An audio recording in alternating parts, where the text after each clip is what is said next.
Hello friends, this is Himanshi Bajpayee and welcome on my channel Learn Ahead Academy. So friends, आप सब जानते हैं आप इस चैनल पर पेट एग्जाम की प्रिपरेशन कर रहे हैं और मैं हिमांशी बाजपेयी आप सबको पढ़ाऊंगी भारतीय संविधान एवं लोक प्रशासन। सो फ्रेंड्स, आपको अगर हमारी वीडियो पसंद आती है तो लाइक, कमेंट एंड शेयर ज़रूर करें और हमारे चैनल को सब्सक्राइब करें ताकि आगे आने वाली वीडियोज़ आपको आसानी से उपलब्ध हो जाएं। तो चलिए हम आज की क्लास अपनी स्टार्ट करते हैं और आज की क्लास में हम डिस्कस करेंगे कि भारतीय संविधान क्या है, भारतीय संविधान क्या है और इसका निर्माण कैसे हुआ, इसकी मांग किसने की और इसके क्या महत्व है, क्या विशेषताएं हैं, बहुत सारी चीज़ें हम डिस्कस करेंगे। तो सबसे पहले हम डिस्कस कर लेते हैं हमारे टॉपिक क्या रहेंगे इस पूरे सिलेबस में। भारतीय संविधान की मुख्य विशेषताएं। पहला टॉपिक क्या है, भारतीय संविधान की मुख्य विशेषताएं और दूसरा टॉपिक है मौलिक अधिकार। फिर हम दूसरे टॉपिक में डिस्कस करेंगे कि हमारे अधिकार क्या हैं, कौन से मौलिक अधिकार हैं हमारे। फिर मौलिक कर्तव्य, जब अधिकार आएंगे तो उसमें कुछ हमारे कर्तव्य भी होंगे जिनका हमें पालन करना होगा, तो फिर हम उन कर्तव्यों के बारे में डिस्कस करेंगे। उसके बाद में आएगा राज्य के नीति निर्देशक सिद्धांत, राज्य के नीति निर्देशक सिद्धांत। अब जब हमारा संविधान बना तो उसमें राज्य हमारा हुआ, अब राज्य के कुछ सिद्धांत भी होंगे जिनका हमको पालन करना होगा, तो उनके बारे में हम डिस्कस करेंगे। संसदीय प्रणाली, फिर आएगा संसदीय प्रणाली के बाद में संघीय प्रणाली। ये प्रणालियाँ होती हैं, जब हम डिस्कस करेंगे तो फिर मैं फुल एक्सप्लेन करूँगी आपको। ओके, आज हम सिर्फ अभी टॉपिक डिस्कस कर रहे हैं। संघ एवं केंद्र शासित प्रदेश, केंद्र राज्य संबंध, केंद्र के और राज्य के क्या संबंध हैं। उसके बाद में आएगा न्यायिक ढांचा, सर्वोच्च न्यायालय क्या है, उच्च न्यायालय क्या है, इसका हम लोग जो है इसका पूरा एक सेशन रखेंगे और उसमें हम डिस्कस करेंगे। जिला प्रशासन, जिला प्रशासन क्या है, स्थानीय निकाय तथा पंचायती निकाय, पंचायती राज, स्थानीय निकाय तथा पंचायती राज। तो चलिए हम हमारी क्लास को स्टार्ट करते हैं और क्लास स्टार्ट करने से पहले मैं थोड़ा सा आपको अलग से एक्सप्लेन करना चाहूँगी। जैसे यहाँ पे है संविधान सभा, हम सबसे पहले क्या पढ़ेंगे, संविधान सभा। उससे पहले मैं आप सबको बता दूँ संविधान का निर्माण। संविधान सरकार चलाने के नियमों का एक महत्वपूर्ण लिखित दस्तावेज है। संविधान क्या है, लिखित दस्तावेज है सरकार चलाने के नियमों का। ठीक है, मतलब सरकार में कैसे चलानी है, उसके जो नियम हैं वो एक जो है लिखित दस्तावेज में है और उसे ही संविधान कहते हैं, जिसके आधार पर देश की शासन व्यवस्था चलती है, जैसे मैंने अभी बताया आप सबको। तो ये संविधान है। अब चलिए हम अपनी क्लास स्टार्ट करते हैं। आमतौर पर किसी भी प्रभुता संपन्न व प्रजातंत्रात्मक देश में संविधान का निर्माण एक जनप्रतिनिधि संस्था द्वारा किया जाता है। देखो वही बात है ना जो मैंने अभी बताई आप सबको शॉर्टकट में, वो यहाँ पे थोड़ा सा लेंथी दे रखा है। आमतौर पर किसी भी प्रभुता संपन्न व प्रजातंत्रात्मक देश में, जैसे आपको पता ही है प्रजातंत्रात्मक देश क्या, जैसे हम सब प्रजा हैं, तो देश में संविधान का निर्माण एक जनप्रतिनिधि संस्था द्वारा किया जाता है। मोटे तौर पर इसे संविधान कहते हैं। भारत का संविधान बनाने के लिए ऐसी संविधान सभा का निर्वाचन, मतलब ये जो संविधान प्रजातंत्रात्मक देश में संविधान का निर्माण हुआ था हमारे, तो ऐसी संविधान सभा का निर्वाचन जुलाई-अगस्त 1946 में हुआ। ध्यान से देखिएगा, ये जो ईयर दे रखे हैं, मंथ दे रखे हैं, इनको बहुत ही ध्यान से देखिएगा, बहुत इम्पॉर्टेंट है। तो कब हुआ इसका निर्वाचन, जुलाई-अगस्त 1946 में हुआ था। चुनाव अनुपातिक प्रतिनिधित्व प्रणाली के आधार पर एकल संक्रमणी विधि से हुआ। कैसी विधि से हुआ था, एकल संक्रमणी। उसके बाद में आगे बढ़िए। संविधान सभा की पहली बार मांग महात्मा गांधी जी द्वारा की गई थी। किसके द्वारा की गई थी? महात्मा गांधी जी द्वारा की गई थी। जो पहली मांग थी इसकी, वो किसके द्वारा की गई थी? महात्मा गांधी जी के द्वारा। और कब की गई थी? ध्यान से देखिएगा। अभी तो आपको पता चल गया कि किसके द्वारा की गई, पर कब की गई ये भी तो इम्पोर्टेंट है। तो इसकी मांग की गई थी 1922 में। कब की गई थी? 1922 में। उसके बाद में है, तथापि संविधान सभा का अप्रत्यक्ष रूप से सबसे पहले दर्शन 1895 में लोकमान्य तिलक द्वारा निर्देशित स्वराज विधेयक में होते हैं। कैसे रूप में? अप्रत्यक्ष रूप में। ओके। और उसके बाद में, इसके बाद अधिवेशन में स्वराज शब्द का प्रयोग करते समय इसका उल्लेख किया गया। इसके बाद में अधिवेशन में स्वराज शब्द का प्रयोग करते समय इसका उल्लेख किया गया। 1924 में पंडित नेहरू ने संविधान सभा के गठन की मांग की थी। अब गांधी जी ने कब की थी? 1922 में। फिर उसके बाद पंडित नेहरू जी ने कब की? 1924 में। इसके बाद 1936 में लखनऊ के कांग्रेस अधिवेशन में इसकी जोरदार मांग की गई। 1937 एवं 1938 में भी इसे दोहराया गया। एक बार मैं फिर से रिपीट कर रही हूँ, ये आप सब बहुत ही ध्यान से पढ़ेंगे, ये बहुत इम्पॉर्टेंट है। पहली बार मांग गांधी जी ने की थी। कब की थी? 1922 में। उसके बाद में फिर 1924 में पंडित नेहरू जी ने की थी। उसके बाद में, इसके बाद इसे लखनऊ के कांग्रेस अधिवेशन जब हुआ था तब इसकी जोरदार मांग हुई थी। और कब हुई थी? 1936 में।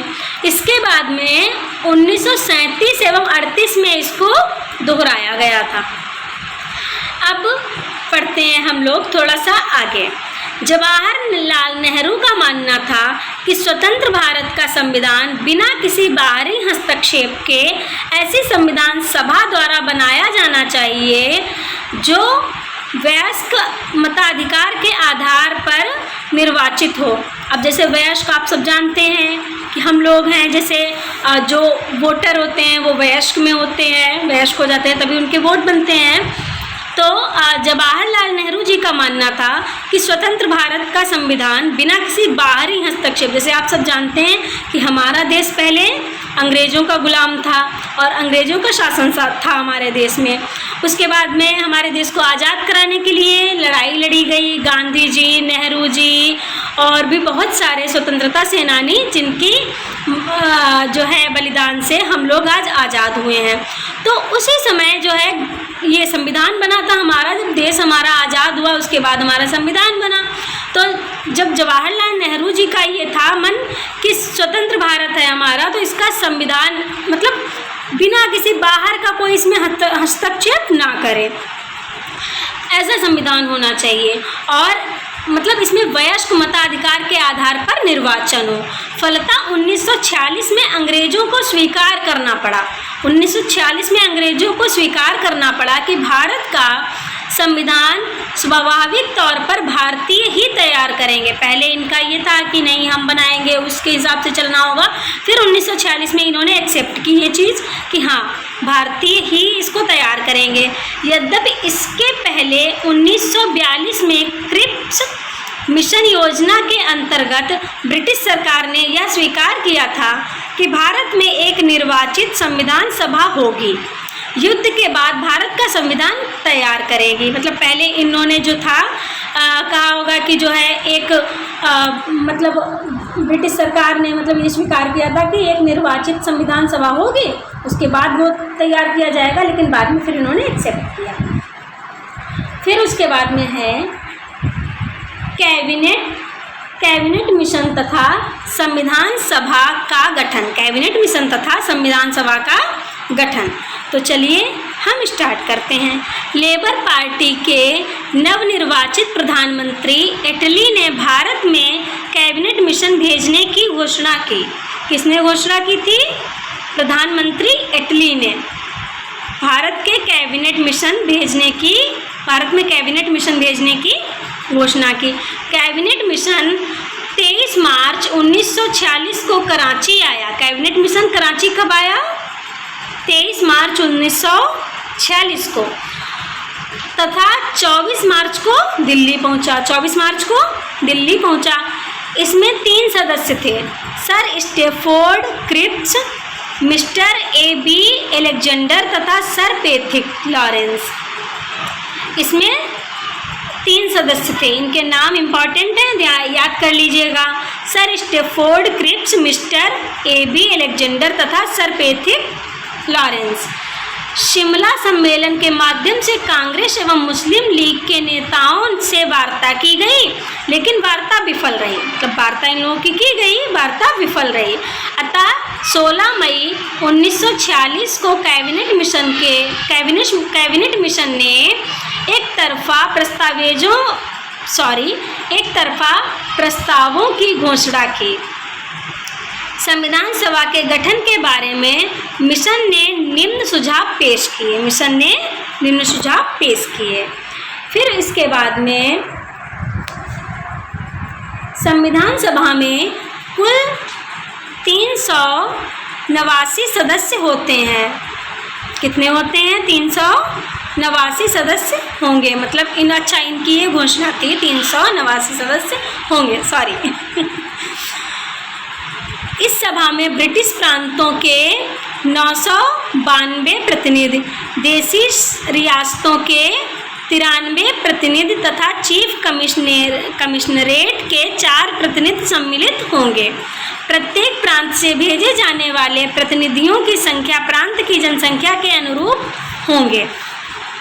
10 लाख की जनसंख्या पर एक प्रतिनिधि रखे जाने का विचार रखा गया था।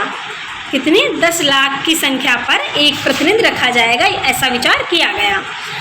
संप्रदाय के आधार पर प्रतिनिधियों में सिख, मुस्लिम एवं सामान्य थे। प्रत्येक वर्ग के प्रतिनिधियों के निर्वाचन के लिए प्रांतीय सभा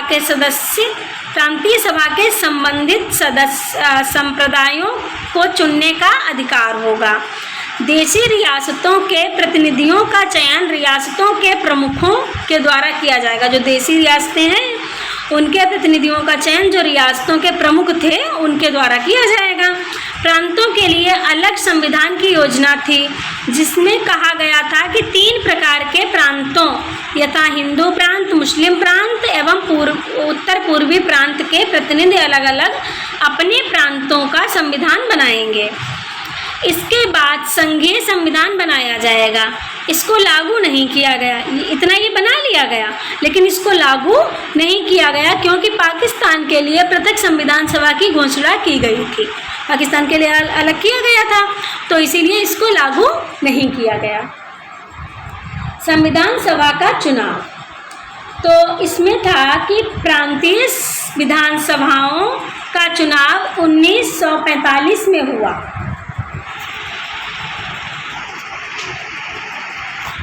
इन्हीं विधानसभाओं के सदस्यों ने संविधान सभा को चुना। प्रांतीय विधानसभाओं का चुनाव 1945 में हुआ था। इन्हीं विधानसभाओं के सदस्यों ने संविधान सभा को चुना था। संविधान सभा के 296 प्रतिनिधियों का चुनाव जुलाई 1946 में हुए। इसमें कांग्रेस को 208 तथा मुस्लिम लीग को 73 सीटें प्राप्त हुई। पाकिस्तान के लिए अलग संविधान सभा 26 जुलाई 1947 में बन जाने से तथा विभाजन योजना के बाद जब संविधान सभा का पुनर्गठन किया गया तो संविधान सभा की कुल सदस्य संख्या 389 से घटकर 299 रह गई। जब उसका विभाजन हो गया पाकिस्तान का तो फिर इसकी संख्या ये घट गई। हैदराबाद रियासत के सदस्य संविधान सभा में शामिल नहीं थे। 26 नवंबर 1949 को जब अंतिम रूप से संविधान पर हस्ताक्षर हुए तो संविधान सभा में 299 में से 284 सदस्य वास्तव में उपस्थित थे। जब इसके मतलब फाइनल जो साइन होने थे जब वो हुए तो 299 में से 284 सदस्य वहाँ पर थे। उद्देश्य प्रस्ताव। तो संविधान सभा की पहली बैठक वर्तमान संसद के केंद्रीय कक्ष में 9 दिसंबर 1946 को हुई। कब हुई? 9 दिसंबर 1946 को। डॉक्टर सच्चिदानंद सिन्हा सभा के अस्थायी अध्यक्ष थे। कैसे अध्यक्ष थे? अस्थायी अध्यक्ष थे। और कौन थे? डॉक्टर सच्चिदानंद सिन्हा।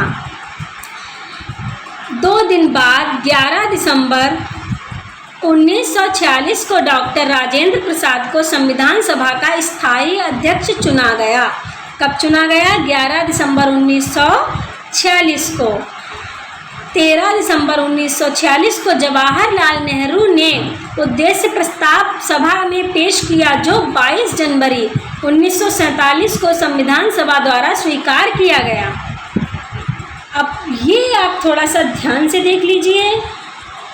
2 दिन के बाद में जो सच्चिदानंद सिन्हा सभा के अस्थायी अध्यक्ष थे, 2 दिन बाद मतलब 11 दिसंबर 1946 को डॉक्टर राजेंद्र प्रसाद को संविधान सभा का स्थायी अध्यक्ष चुना गया।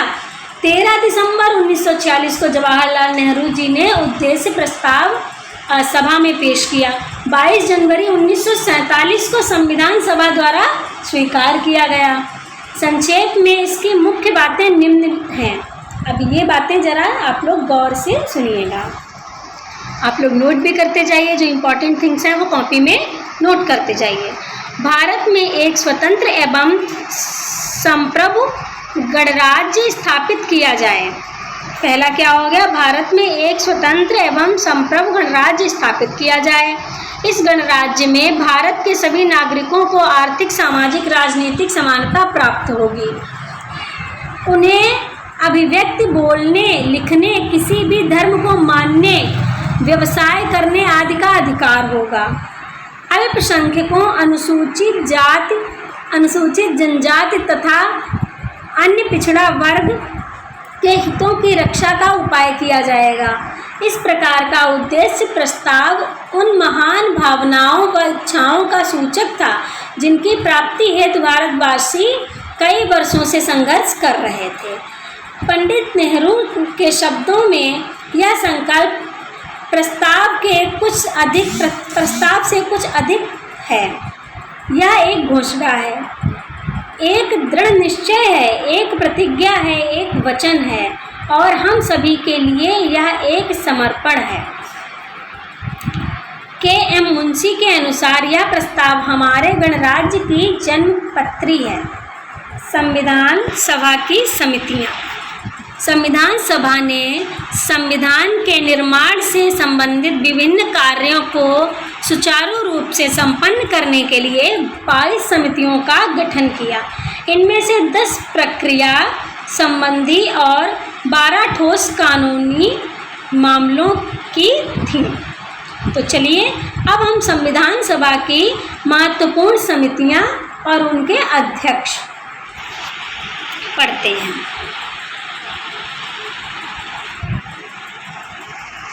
तो पहले देखिए, प्रक्रिया विषयक नियमों संबंधी समिति, डॉक्टर राजेंद्र प्रसाद। प्रक्रिया विषयक नियमों संबंधी समिति, डॉक्टर राजेंद्र प्रसाद। संचालन समिति, डॉक्टर राजेंद्र प्रसाद। वित्त एवं स्टाफ समिति। अब जब ये प्रक्रिया विषयक मतलब सारे नियम और सबके ये हैं, तो फिर संचालन भी यही करेंगे, और जब संचालन करेंगे तो वित्त एवं स्टाफ को भी तो यही सही से समझा पाएंगे। उसके बाद में प्रत्यय पत्र संबंधी समिति। प्रत्यय पत्र संबंधी समिति हैं अलादि कृष्णस्वामी अय्यर।